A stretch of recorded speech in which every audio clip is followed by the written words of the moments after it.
한국을 우습게 봤던 미국인이 있었습니다. 전 세계 50개국을 누빈 베테랑 뉴욕 저널리스트. 한국은 취재할 가치조차 없다며 고개를 저었죠. 하지만 그 오만함이 무너지는 데는 단 72시간이면 충분했습니다. 한국 땅을 밟은 그의 손은 멈출 줄 몰랐습니다. 취재 수첩에 새겨지는 경악의 리스트는 하나, 둘, 그리고 12를 넘어섰습니다. 일주일 뒤, 그는 25년 저널리스트 인생 최초로 자신의 완패를 선언했습니다. 그를 무릎 꿇린 건 압도적인 첨단 기술이나 화려한 마천루가 아니었습니다. 오히려 우리가 너무나 당연하게 여겨 미처 몰랐던 한국만의 사소한 일상들이었죠. 세계 최강대국 미국인이 한국에서 마주한 의외의 모습 탑5. 지금 바로 공개합니다. 잠깐 지금 이 이야기를 어디에서 듣고 계신지 댓글로 알려주세요. 본 영상을 시청하신 후 이야기가 감동적이었다면 구독과 좋아요도 부탁드립니다. 그럼 바로 시작할게요. 저는 지금까지 50개국, 200개 도시를 다녔습니다. 그 중에서 저를 진심으로 말문 막히게 한 나라는 딱 셋입니다. 일본, 독일, 그리고 한국. 그런데 솔직히 말하면 한국이 저를 가장 많이 흔들었습니다. 가장 준비 없이 왔던 나라였기 때문입니다. 제 이름은 라이언 칼더, 뉴욕 출신 여행 전문 저널리스트입니다. 한국은 솔직히 제 버킷리스트에 없던 나라였습니다. 그 이야기를 먼저 해야 할 것 같습니다. 때는 올해 초였습니다. 저희 잡지사 월요일 정기회의였습니다. 편집장 제닛이 회의실 화면에 자료를 띄웠습니다. K-뷰티, K-팝, K-드라마, K-푸드. 요즘 전 세계적으로 한국 문화가 폭발적인 관심을 받고 있다는 내용이었습니다. 빌보드 차트를 휩쓰는 K-팝, 넷플릭스. 전 세계 순위를 뒤흔드는 한국 드라마, 뉴욕 한복판에 줄 서서 먹는 한국 음식. 제닛은 목소리에 힘을 주며 말했습니다. 한국을 제대로 취재해볼 때가 됐어요. 독자들이 원하고 있습니다. 회의실이 웅성거렸습니다. 저는 팔짱을 끼고 화면을 바라봤습니다. 솔직히 말하면 별로 흥미롭지 않았습니다. K-팝이 유행하고 드라마가 인기 있는 건 알고 있었습니다. 그런데 그게 뭐가 대단한가 싶었습니다. 문화적 유행은 언제나 있어왔고 언제나 사라졌으니까요. 잠깐 반짝하는 아시아 트렌드 하나를 위해 비행기를 12시간 타고 가야 하나? 그때 옆자리 동료 기자 마이크가 손을 들었습니다. 마이크는 1년 전에 서울을 다녀온 적이 있었습니다. 저 한국 갔다 왔는데요. 솔직히 말하면 서울이 뉴욕보다 편리한 것 같았어요. 인프라가 장난이 아니더라고요. 회의실에서 몇몇이 고개를 끄덕였습니다. 저는 속으로 피식 웃었습니다. 뉴욕보다 편리하다고? 세계 금융의 중심, 문화의 수도. 뉴욕보다? 한국을 한 번도 제대로 들여다보지 않은 사람들은 뭐든 과장하는 경향이 있다고 생각했습니다. 마이크도 그런 거겠지. 제닛이 회의실을 둘러보며 말했습니다. 누가 한국 취재 맡을래요? 잠시 침묵이 흘렀습니다. 그리고 제닛의 시선이 저에게 멈췄습니다. 라이언, 내가 적임자인 것 같은데요. 50개국 다녀본 사람이 한국을 보면 어떤 시각이 나올지 궁금하네요. 저는 정중하게 거절하려 했습니다. 제닛, 저는 지금 유럽 프로젝트 마무리 중이라서요. 제닛은 웃으며 말했습니다. 유럽 프로젝트는 다음 달에 마감이잖아요. 한국은 일주일이면 충분해요. 더 이상 빠져나갈 구멍이 없었습니다. 저는 결국 고개를 끄덕였습니다. 회의실을 나오면서 마이크가 옆에서 조용히 말했습니다. 라이언, 진짜로 가보면 놀랄 거야. 저는 그냥 웃어넘겼습니다. 그래봤자 아시아 소국이라는 생각이 머릿속 어딘가에 여전히 자리 잡고 있었으니까요. 그렇게 저는 마지못해 한국행 비행기에 올랐습니다. 인천공항에 내린 건 3월의 어느 이른 아침이었습니다. 비행기에서 내려 입국장으로 걸어가는 순간 처음부터 뭔가 달랐습니다. 공항이 거대했습니다. 단순히 크다는 게 아니었습니다. 높은 천장, 넓은 통로, 군더더기 없이 깔끔하게 정돈된 구조. 수백 명이 동시에 움직이는데 혼잡하지 않았습니다. 줄이 무너지지 않았고 안내 표지판은 한국어, 영어, 중국어, 일본어로 명확하게 정리돼 있었습니다. 저는 세계 여러 공항을 다녀봤습니다. 런던 히드로, 두바이 국제공항, 싱가포르 창의공항. 그런데 인천공항은 그것들과 비교해도 전혀 밀리지 않았습니다. 아니, 솔직히 말하면 더 나은 부분이 있었습니다. 입국 심사를 마치고 짐을 찾으러 가는데 문제가 생겼습니다. 제가 탄 항공편의 수화물 찾는 곳이 어딘지 표지판을 찾지 못했습니다. 공항이 워낙 커서 방향을 잃었습니다. 핸드폰을 꺼내 지도를 보려는데 로밍이 아직 연결되지 않았습니다. 잠깐 멈춰서 두리번거리고 있었습니다. 그때 옆에서 누군가 말을 걸었습니다. 40대로 보이는 한국인 남성이었습니다. 혹시 도움이 필요하세요? 깔끔한 영어였습니다. 저는 잠깐 놀랐습니다. 제가 먼저 도움을 요청한 게 아니었습니다. 그분이 먼저 다가온 것이었습니다. 수화물 찾는 곳을 못 찾겠어요 라고 했더니 그분은 스마트폰을 꺼내 확인하더니 직접 안내해줬습니다. 본인도 가는 길이 아니었는데 저를 수화물 벨트 앞까지 데려다 주셨습니다. 그리고 아무 말 없이 가던 길을 갔습니다. 저는 그 뒷모습을 잠깐 바라봤습니다. 고맙다는 인사를 겨우 건넸는데 그분은 그냥 손을 한번 흔들고 사라졌습니다. 대가를 바라는 것도 칭찬을 기대하는 것도 아니었습니다. 그냥 당연한 일을 했다는 듯이. 작은 순간이었지만 뭔가 머릿속에 걸렸습니다. 숙소에 짐을 풀고 첫날 일정을 시작했습니다. 점심을 먹고 거리를 걷고 카페에 들어가고 지하철을 타고 시장을 구경했습니다. 그리고 그날 하루가 끝날 무렵 저는 노트에 뭔가를 적기 시작했습니다. 처음엔 두세 줄이었습니다. 그런데 쓰다 보니 멈출 수가 없었습니다. 페이지를 넘겨가며 적었습니다. 공항에서 느낀 것, 지하철에서 느낀 것, 식당에서 느낀 것, 거리에서 느낀 것. 나중에 세어보니 12가지였습니다. 단 하루 만에. 일주일이 지나고 나서는 20가지가 넘었습니다. 저는 그 중에서 가장 충격적이었던 5가지를 추렸습니다. 추리는 것 자체가 쉽지 않았습니다. 다 넣고 싶었거든요. 하지만 저널리스트로서 독자들에게 가장 핵심적인 것, 가장 본질적인 것을 전달해야 했습니다. 그래서 5가지입니다. 단, 이것만이 전부가 아니라는 걸 먼저 말씀드립니다. 그날 밤 시차 때문인지 잠이 오지 않았습니다. 새벽 1시가 넘었는데도 눈이 말똥말똥했습니다. 저는 결국 재킷을 걸치고 밖으로 나왔습니다.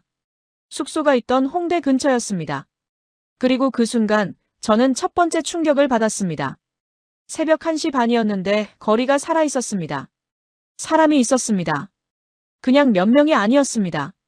식당은 여전히 문이 열려 있었고 카페에는 손님이 앉아 있었으며 편의점 앞에는 젊은이들이 삼삼오오 모여 있었습니다. 치킨집에서 기름 냄새가 흘러나왔고 어디선가 음악 소리도 들렸습니다. 저는 한참을 그 거리 한가운데 서서 두리번거렸습니다. 이게 평일 새벽이라는 게 믿기지 않았습니다. 저는 세계 많은 도시의 밤을 알고 있습니다. 뉴욕은 잠들지 않는 도시라는 별명이 있지만 솔직히 말하면 맨해튼 일부 구역을 제외하면 밤 11시만 넘어도 조용해집니다. 파리는 낭만적이지만 자정이 넘으면 거리가 급격히 한산해집니다. 런던도 마찬가지입니다. 도쿄는 밤 문화가 있지만 그 에너지는 특정 구역에 집중돼 있고 도시 전체가 살아있다는 느낌은 아닙니다. 그런데 서울은 달랐습니다. 특정 구역만 살아있는 게 아니었습니다. 제가 걷는 골목골목마다 불이 켜져 있었습니다. 작은 국밥집, 24시간 편의점, 늦은 시간까지 문을 여는 약국, 새벽에도 손님을 받는 찜질방. 도시 전체가 하나의 유기체처럼 밤새 숨을 쉬고 있었습니다. 저는 노트를 꺼내 적었습니다. 서울의 밤은 뉴욕보다 밀도가 높다. 그리고 잠깐 멈췄습니다. 뉴욕보다 밀도가 높다고? 제가 방금 뭐라고 적은 거죠? 저는 그 문장을 지우려다 그냥 뒀습니다. 걷다 보니 한 가게 앞에서 발길이 멈췄습니다. 새벽 2시에 문을 활짝 연 순댓국 식당이었습니다. 안을 들여다보니 손님이 가득했습니다.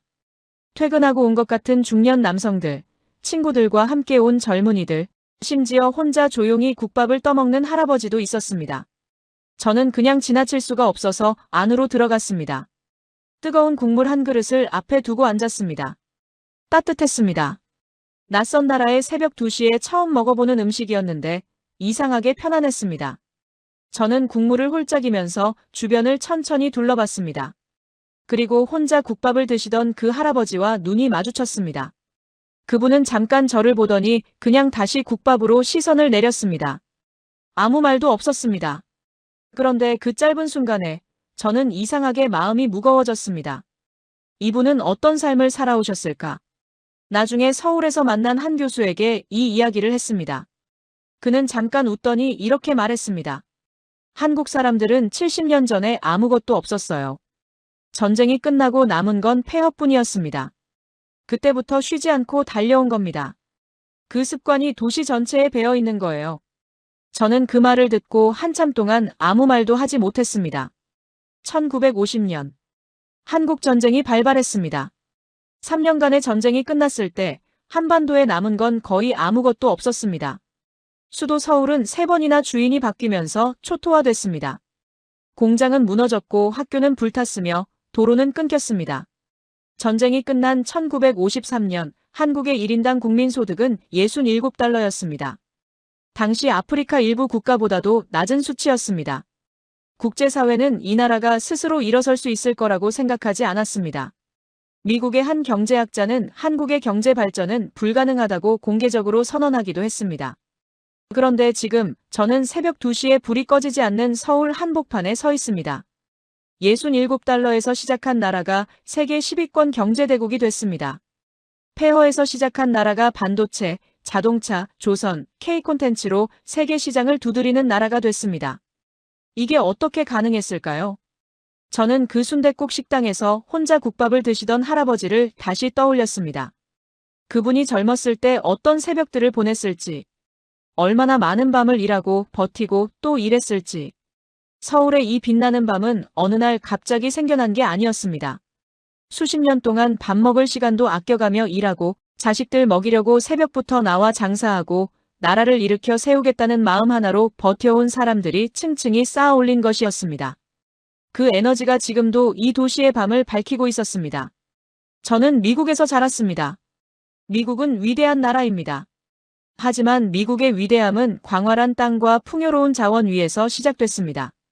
한국의 위대함은 아무것도 없는 폐허에서 손바닥만 한 땅에서 맨손으로 시작됐습니다. 그 차이가 새벽 2시 서울거리에서 느껴졌습니다.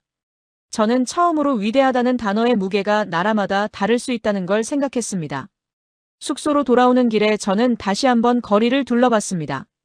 여전히 불이 켜져 있었습니다. 여전히 사람들이 움직이고 있었습니다. 저는 노트에 아까 적었던 문장 아래 한 줄을 더 추가했습니다. 이 에너지는 어디서 온 걸까? 이제 조금은 알 것 같다. 그날 밤 저는 한국에 대한 제 생각이 조금씩 달라지기 시작하고 있다는 걸 느꼈습니다. 아직은 인정하고 싶지 않았지만 한국에 온 지 이틀째 되던 날이었습니다. 점심을 먹으러 숙소 근처 골목 식당에 들어갔습니다. 메뉴판을 보니 8,000원짜리 된장찌개 정식이 있었습니다. 미국 돈으로 6달러가 채 안 됐습니다. 뉴욕에서 이 정도 가격이면 길거리 핫도그 하나 사 먹기도 빠듯합니다. 자리에 앉자마자 반찬이 나왔습니다. 제가 시킨 건 된장찌개 하나였는데 테이블 위에 작은 그릇들이 하나둘 놓이기 시작했습니다. 김치, 콩나물 무침, 계란말이, 멸치볶음, 깍두기. 세어보니 5가지였습니다. 따로 돈을 받는 게 아니었습니다. 그냥 기본으로 나오는 것들이었습니다. 저는 잠깐 멈칫했습니다. 그런데 그게 시작이었습니다. 된장찌개를 반쯤 먹었을 때였습니다. 주인 할머니가 주방에서 나오시더니 환하게 웃으시면서 계란 후라이를 제 앞에 살며시 놓아주셨습니다. 외국 사람이 왔으니까 더 줘야지. 짧은 말이었지만 따뜻했습니다. 저는 영문도 모른 채 그 계란 후라이를 바라봤습니다. 메뉴에 없는 것이었습니다. 시킨 것도 아니었고 돈을 더 낸 것도 아니었습니다. 그냥 주셨습니다. 밥을 거의 다 먹어갈 무렵이었습니다. 어느새 옆에 와 계시던 할머니가 제 빈 밥그릇을 들어 올리시며 밥 더 먹어요. 많이 먹어야지라고 하셨습니다. 사양할 틈도 없이 밥이 수북이 담겨서 돌아왔습니다. 저는 그 순간 뭔가 목이 메는 느낌이 들었습니다. 이 할머니는 저를 처음 봤습니다. 제가 어느 나라 사람인지도 모르고 다시 올 손님인지도 모릅니다. 그런데 그냥 더 먹으라고 하셨습니다. 계산을 마치고 나오면서 저는 할머니께 감사합니다라고 했습니다. 할머니는 손을 한번 흔드시며 또 와요라고 하셨습니다. 별거 아니라는 듯이. 저는 골목을 걸어 나오면서 한참 동안 멈출 수가 없었습니다. 그 뒤로도 비슷한 경험이 계속됐습니다. 시장 골목 분식집에서 떡볶이를 먹는데 아주머니가 어묵 하나를 슬며시 건네주시면서 서비스예요 라고 하셨습니다. 작은 국밥집에서는 제가 빈 그릇을 내려놓자마자 주인 아저씨가 더 드릴까요? 하고 먼저 물어보셨습니다. 한 카페에서는 제가 지도를 보며 헤매는 걸 보고 사장님이 직접 나와서 길을 안내해 주셨습니다. 가게를 비워두고 저는 이게 서비스 교육의 결과라고 생각하지 않습니다. 매뉴얼대로 움직이는 사람들에게서는 이런 온기가 나오지 않습니다. 이건 다른 종류의 것이었습니다. 미국에서 팀 문화는 단순한 관습이 아닙니다. 일종의 압박입니다. 레스토랑에서, 카페에서, 심지어 카운터에서 커피 한 잔 받을 때도 태블릿 화면이 돌아오면서 팁 선택 화면이 뜹니다. 15%, 20%, 25%. 0을 누르면 왠지 나쁜 사람이 된 것 같은 기분이 듭니다. 저널리스트 친구 하나는 이걸 디지털 팁 강요라고 부릅니다. 서비스는 돈을 더 줘야 좋아지는 것. 그게 제가 25년간 당연하게 여겨온 공식이었습니다. 나중에 이 주제로 현지인과 이야기를 나눴습니다. 그는 이렇게 설명했습니다. 한국에서 서비스는 돈을 받고 파는 게 아닙니다. 손님을 대하는 태도 자체가 기본이에요. 팁을 줘야 잘해주는 게 아니라 그냥 손님이니까 잘 대하는 겁니다. 저는 그 말을 듣고 한참 생각했습니다. 사실 이건 단순히 팀 문화의 차이가 아니었습니다. 서비스를 바라보는 철학의 차이였습니다. 미국에서 서비스는 거래입니다. 돈을 더 주면 더 좋은 서비스를 받습니다. 팁은 그 거래의 일부입니다. 그런데 한국에서 서비스는 기본값이었습니다. 돈을 더 내지 않아도 손님은 손님으로 대접받습니다. 당연하게. 한국에는 이 개념을 설명하는 단어가 따로 있다고 합니다. 영어로 번역하면 어펙션 정도가 되지만 그 뉘앙스는 전혀 다릅니다. 정은 계산하지 않습니다. 조건을 달지 않습니다. 그냥 사람이니까 손님이니까 배고파 보이니까 챙기는 겁니다. 수백 년 전부터 이 땅에서 살아온 사람들이 서로를 먹이고 돌보며 버텨온 방식이 지금도 골목식당 할머니의 손끝에 살아있었습니다. 한국 사람들은 예로부터 손님을 귀하게 여겨왔습니다. 이웃집에 손님이 오면 집에서 제일 좋은 것을 내놓는 것이 당연한 문화였습니다. 팁이라는 개념 자체가 필요 없었던 겁니다. 잘 대접하는 게 돈의 문제가 아니라 사람의 도리였으니까요. 세계화가 되고 자본주의가 깊어진 지금도 그 마음이 골목식당 할머니의 손끝에 조용히 살아있었습니다. 그날 노트에 이렇게 적었습니다. 팁을 안 받는 대신 이 나라 사람들은 다른 걸 줬다. 돈으로 살 수 없는 것을. 그리고 그 아래 짧게 한 줄을 더 썼습니다. 우리가 잃어버린 것을 한국은 아직 갖고 있다. 한국에 온 지 나흘째 되던 밤이었습니다. 취재를 마치고 숙소로 돌아오니 저녁 11시가 넘어 있었습니다. 밖에 나가기엔 너무 늦었고 배는 고팠습니다. 뉴욕에서 이런 상황이면 선택지가 많지 않습니다. 피자 가게에 전화해서 1시간 넘게 기다리거나 아니면 그냥 굶거나 배달 앱을 켜도 예상 도착 시간이 60분에서 90분 사이로 뜨는 건 기본입니다. 심지어 그것도 제 시간에 오지 않는 경우가 허다합니다. 그런데 한국에도 배달 앱이 있다고 해서 한번 써보기로 했습니다. 숙소 직원이 앱 사용법을 간단히 알려줬습니다. 치킨 한 마리를 시켰습니다. 주문을 완료하는 순간 화면에 숫자가 떴습니다. 예상 도착 시간 25분에서 30분. 저는 솔직히 믿지 않았습니다. 배달 앱의 예상 시간이란 건 어디서나 희망사항에 불과하다는 걸 경험으로 알고 있었으니까요. 그냥 씻고 기다리기로 했습니다. 샤워를 마치고 나와서 시계를 봤습니다. 주문한 지 27분이 지나 있었습니다. 그때 문 밖에서 노크 소리가 들렸습니다. 치킨이었습니다. 따뜻했습니다. 바삭했습니다.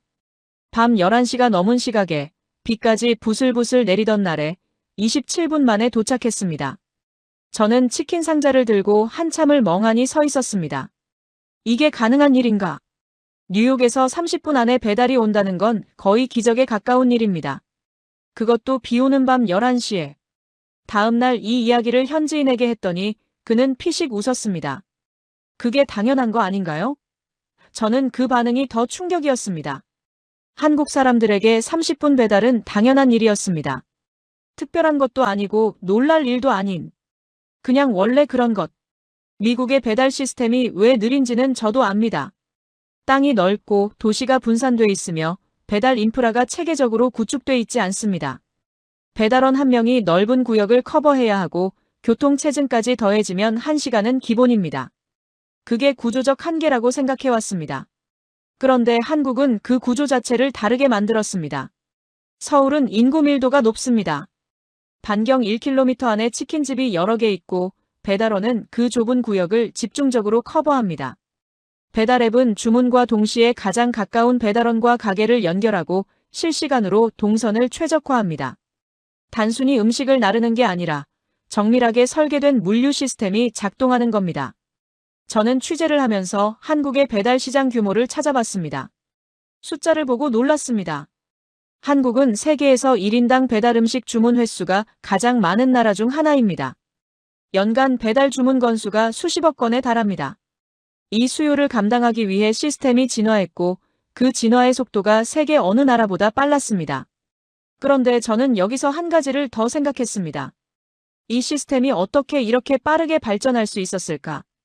단순히 기술의 문제가 아니었습니다. 한국 사람들의 DNA에 새겨진 무언가가 있었습니다. 한국에는 빨리빨리라는 말이 있습니다. 처음 들었을 때는 그냥 성격이 급한 민족이구나 싶었습니다. 그런데 한국의 역사를 들여다보면 이게 단순한 성격이 아니라는 걸 알게 됩니다. 전쟁이 끝난 후 아무것도 없는 폐허에서 빠르게 일어서야 했던 사람들. 남들보다 2배, 3배 빠르게 움직이지 않으면 살아남을 수 없었던 시대를 버텨온 사람들. 그 절박함이 문화가 됐고 그 문화가 시스템이 됐습니다. 비 오는 밤 11시에 27분 만에 도착한 치킨 한 마리. 그 안에는 수십 년간 빠르게 달려온 사람들의 흔적이 담겨 있었습니다. 폐허에서 시작해 세계 최고 수준의 배달 시스템을 만들어낸 사람들. 저는 그게 단순한 편의 서비스가 아니라는 걸 치킨 상자를 열면서 처음으로 느꼈습니다. 그날 밤 저는 노트에 이렇게 적었습니다. 한국의 배달 시스템은 편의가 아니다. 이건 국가 인프라다. 그리고 잠시 멈췄다가 한 줄을 더 추가했습니다. 빨리빨리가 세계 최고가 됐다. 제 기준표가 또 한 번 흔들렸습니다. 이번엔 꽤 크게. 한국에 온 지 닷새째 되던 날이었습니다. 취재 일정이 서울 외곽까지 잡혀 있었습니다. 지하철을 타야 했습니다. 환승을 2번 해야 하는 꽤 긴 노선이었습니다. 저는 이어폰을 챙기면서 속으로 생각했습니다. 지하철 안에서 와이파이가 될 리 없고 데이터도 지하로 내려가면 끊기겠지. 뉴욕 지하철에서 워낙 고생을 해온 터라 그냥 오프라인으로 버티기로 마음먹었습니다. 뉴욕 지하철은 악명이 높습니다. 지하로 내려가는 순간 신호가 완전히 끊깁니다. 와이파이는 일부 역에만 설치돼 있고 그마저도 느리고 불안정합니다. 지하철 안에서 전화를 받는 건 거의 불가능하고 인터넷은 꿈도 꾸지 말아야 합니다. 미국 최대 도시의 지하철이 그 모양이니 저는 그게 지하철의 숙명이라고 생각해왔습니다. 땅속에서 인터넷이 된다는 건 어디서나 어려운 일이라고. 서울 지하철역 계단을 내려갔습니다. 지하 2층이었습니다. 습관적으로 핸드폰을 봤습니다. 와이파이가 잡혀 있었습니다. 저는 처음엔 그냥 넘겼습니다. 역 안에서만 되는 거겠지 하고. 지하철이 출발했습니다. 터널 안으로 들어갔습니다. 다시 핸드폰을 봤습니다. 여전히 와이파이가 연결돼 있었습니다. 속도를 재봤습니다. 끊기지 않았습니다. 저는 반쯤 믿지 못하는 마음으로 유튜브를 켰습니다. 영상이 바로 재생됐습니다. 버퍼링이 없었습니다. 환승역에서 다른 노선으로 갈아탔습니다. 여전히 연결돼 있었습니다. 지하 3층으로 더 깊이 내려갔습니다. 그래도 끊기지 않았습니다. 저는 그때서야 노트를 꺼냈습니다. 손이 조금 떨렸습니다. 땅속 깊은 곳에서 시속 100km로 달리는 열차 안에서 무료로 끊김없이. 이건 제가 세계 어느 도시에서도 경험하지 못한 것이었습니다. 런던 지하철은 일부 구간에서만 됩니다. 도쿄 지하철은 상대적으로 잘 되지만 무료 와이파이의 속도는 들쭉날쭉합니다. 파리, 베를린, 싱가포르. 제가 다녀본 도시들을 머릿속으로 하나씩 떠올려 봤습니다. 서울만큼 안정적으로 지하철 전 구간에서 무료 와이파이가 되는 곳은 없었습니다. 뉴욕 이야기를 다시 해볼까요? 뉴욕 지하철 와이파이 전면 개통 계획은 수십 년째 논의 중입니다. 예산 문제, 인프라 노후화 문제, 통신사 협의 문제. 이유는 많습니다. 그러는 동안 서울은 이미 지하철 전 노선 와이파이를 완성했습니다. 그것도 무료로. 저는 이 사실이 단순한 기술 격차가 아니라는 걸 느꼈습니다. 의지와 실행력의 차이였습니다. 귀국 후 자료를 더 찾아봤습니다. 한국은 세계 최초로 오지 상용화를 시작한 나라입니다. 2019년의 일입니다. 인터넷 속도는 꾸준히 세계 최상위권을 기록하고 있습니다. 스마트폰 보급률은 세계 최고 수준이고 통신 인프라의 촘촘함은 국제기관들이 반복적으로 인정하는 사실입니다.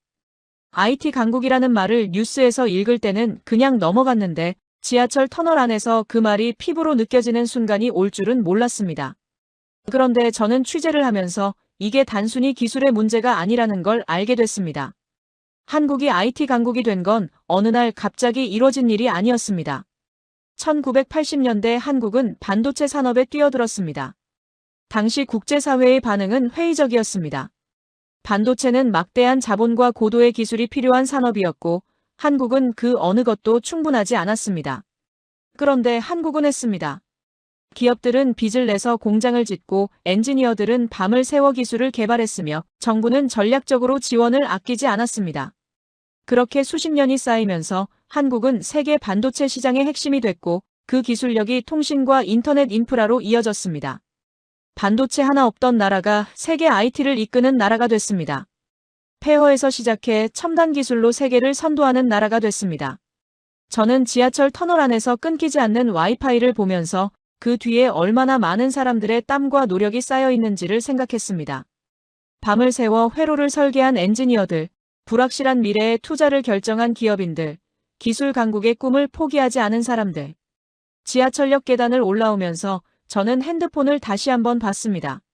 지상으로 올라오는 순간에도 와이파이는 끊기지 않았습니다.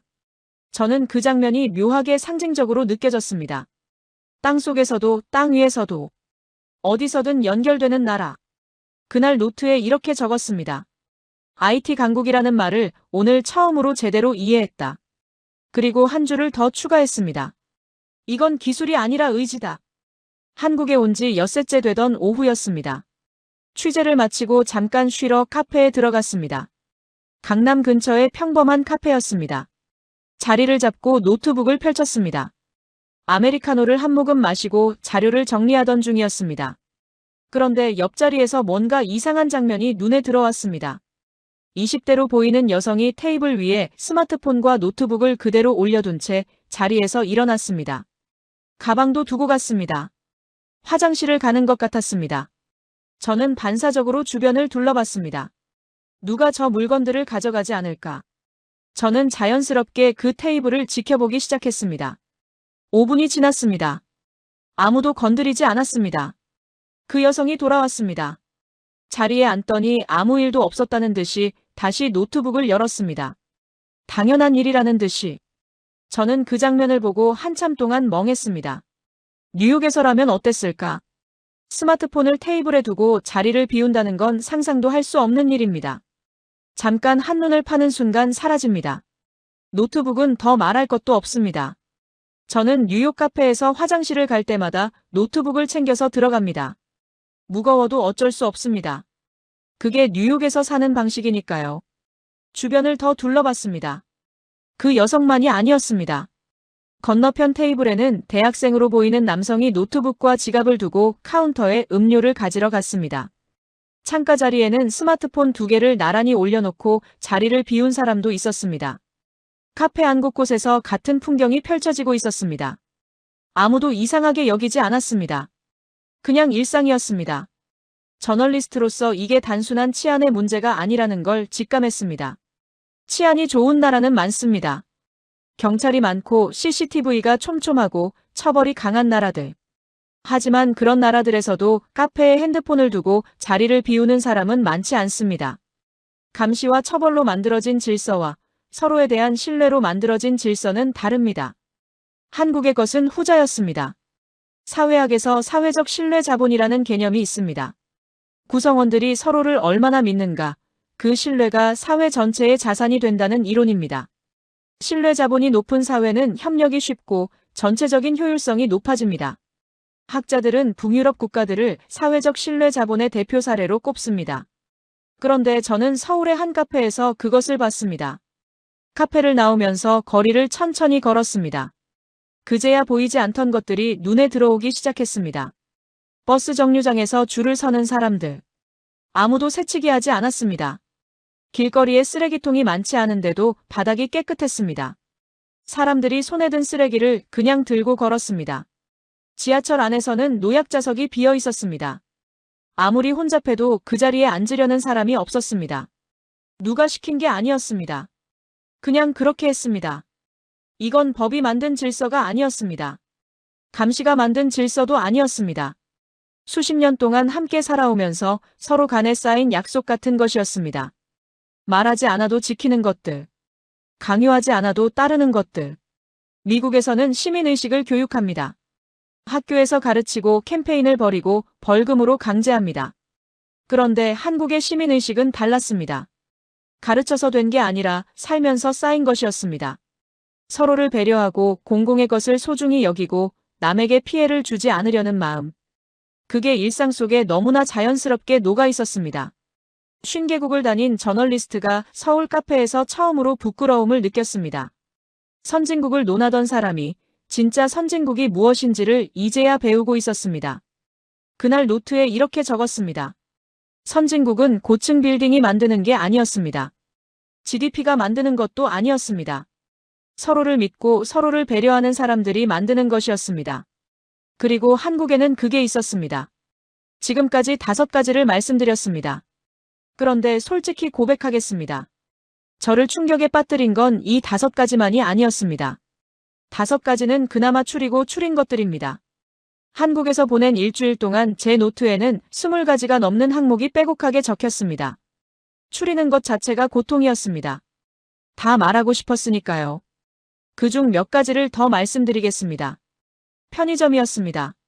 한국 편의점을 처음 들어갔을 때 저는 이게 편의점인지 슈퍼마켓인지 구분이 안 됐습니다. 즉석 음식의 종류만 수십 가지였습니다. 따뜻한 국물 요리, 갓 쪄낸 만두, 샌드위치, 도시락.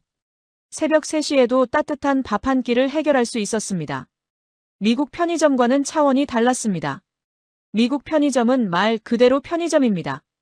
과자, 음료, 담배. 그게 전부입니다. 한국 편의점은 그 자체로 하나의 생활 인프라였습니다. 대중교통의 정시성도 있었습니다. 서울 지하철은 배차 간격이 2분에서 3분이었습니다. 출퇴근 시간은 더 짧아졌습니다. 그리고 정시에 왔습니다. 제가 일주일 동안 지하철을 타면서 단 한 번도 연착을 경험하지 못했습니다. 뉴욕 지하철은 연착이 일상입니다. 10분, 20분은 기본이고 심한 날은 1시간씩 기다리기도 합니다. 서울 지하철을 타면서 저는 매번 시계를 확인했습니다. 믿기지 않아서. 의료 시스템도 빼놓을 수 없었습니다. 취재 중에 손가락을 살짝 다쳤습니다. 숙소 근처 의원에 들어갔습니다. 대기 시간은 10분이 채 안 됐습니다. 치료를 받고 나서 계산을 했습니다. 금액을 보고 눈을 의심했습니다. 미국에서 같은 치료를 받았다면 수백 달러는 기본이었을 텐데 한국에서는 몇천 원이었습니다. 의료보험 시스템 덕분이라고 했습니다. 저는 그 영수증을 사진으로 찍어서 보관했습니다. 미국 독자들에게 보여주고 싶어서. 음식 퀄리티도 있었습니다. 골목 식당에서 먹은 8,000원짜리 된장찌개 이야기는 이미 했습니다. 그런데 그게 예외가 아니었습니다. 한국에서 먹은 음식은 어디서나 수준이 일정했습니다. 비싼 식당이든 저렴한 식당이든 길거리 포장마차든 재료가 신선했고 맛이 정직했습니다. 미국에서 저렴한 식사는 대부분 가공식품입니다. 한국에서 저렴한 식사는 집밥이었습니다. 이 모든 것들을 경험하면서 저는 계속 같은 질문으로 돌아왔습니다. 어떻게 이게 가능한가? 한국은 면적이 남한 기준으로 약 10만 제곱킬로미터입니다. 미국의 1%도 안 되는 땅입니다. 자원도 많지 않습니다. 석유도 없고 넓은 농지도 없습니다. 그런데 이 작은 나라가 세계 10위권 경제대국이 됐고 세계 최고 수준의 인프라를 갖췄으며 K 콘텐츠로 전 세계 문화를 뒤흔들고 있습니다. 반도체, 조선, 자동차, 가전제품. 한국이 세계 시장에서 선두를 달리는 산업들입니다. 저는 뉴욕으로 돌아가는 비행기 안에서 이 모든 것들을 다시 정리했습니다. 그리고 한 가지 결론에 도달했습니다. 제가 25년간 세워온 선진국 기준표가 근본적으로 잘못됐다는 것. 저는 미국 중심의 시각으로 세계를 봐왔습니다. GDP, 군사력, 문화적 영향력. 그 기준에서 미국은 항상 1등이었고 나머지는 그 아래였습니다. 그런데 한국은 그 기준표 밖에 있었습니다. 아니, 정확히 말하면 그 기준표가 측정하지 못하는 것들을 갖고 있었습니다. 서로를 믿는 신뢰, 손님을 귀하게 여기는 문화, 밤새 살아있는 도시의 에너지, 빠르고 정확한 시스템들. 이것들은 GDP로 측정되지 않습니다. 군사력으로 환산되지 않습니다. 그런데 분명히 존재하고 분명히 사람들의 삶을 더 낫게 만들고 있었습니다. 저는 한국에 오기 전에 이 나라를 얕봤습니다. K-팝이나 유행하는 나라, 드라마나 만드는 나라. 그런데 한국은 그런 나라가 아니었습니다.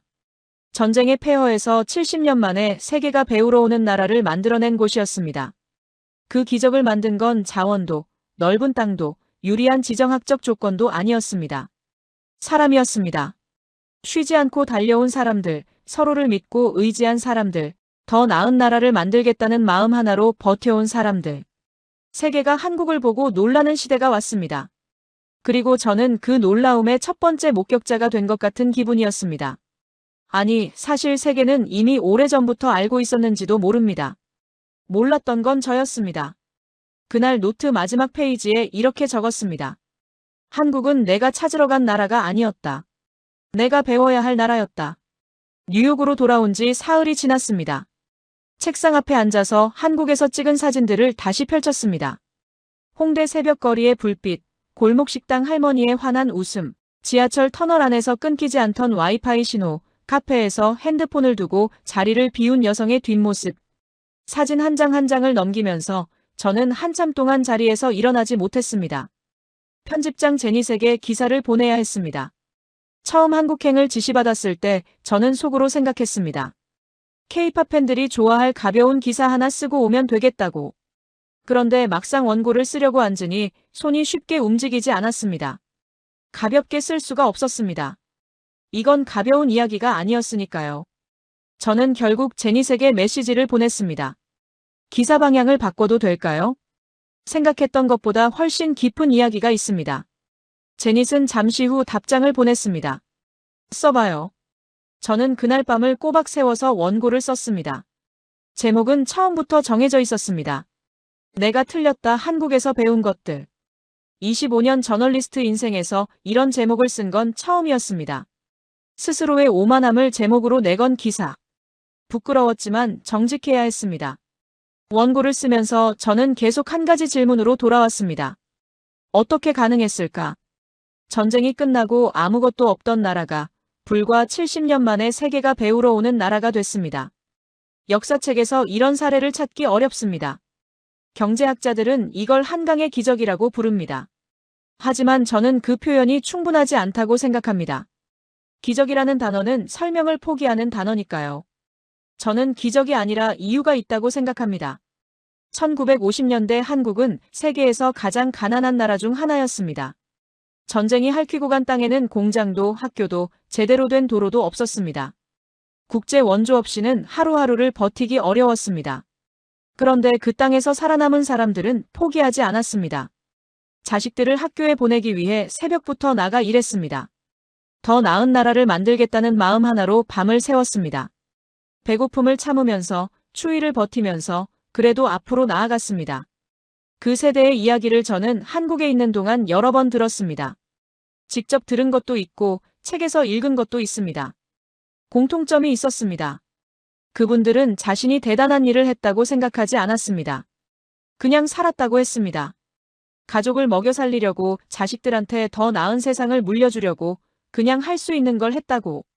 그 그냥이 70년이 쌓여서 지금의 한국이 됐습니다. 저는 새벽 2시 서울거리의 불빛이 그분들의 것이라고 생각합니다.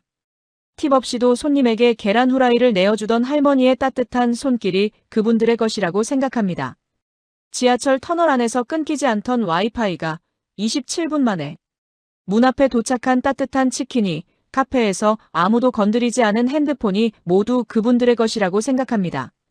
시스템이 만든 게 아니었습니다. 사람이 만든 것이었습니다.